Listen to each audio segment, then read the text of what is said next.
আমরা গেছিলাম ধান্যকুড়িয়া রাজবাড়ি মালতীপুর থেকে নেমে, কিন্তু আমরা ওখানে গিয়ে সত্যি হতাশ হলাম। বাইরে থেকে রাজবাড়ির সব তালা দেওয়া, ভিতরে ঢুকতেই দিল না। কি করবো, বাইরে থেকে ভিডিও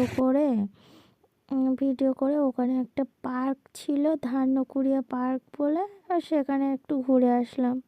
এই দেখো একটু ফটো তুলছি। হলুদের সাইডে একটা ঝিল আছে পার্কে, ঝিলের পাশে দাঁড়িয়ে আমরা একটু ভিডিও করলাম, ছবি তুললাম। আর হলো দেখো বান্ধবীর সঙ্গে একটু ফটো তুললাম। এই যে পার্কটা, কিন্তু বন্ধুরা আমাদের টাকাই নষ্ট। তোমরা ভেবেচিন্তে যেও, ওখানে ধান্যকুড়িয়া যাওয়া মানে একদম বেকার, টাকাটাই নষ্ট হয়।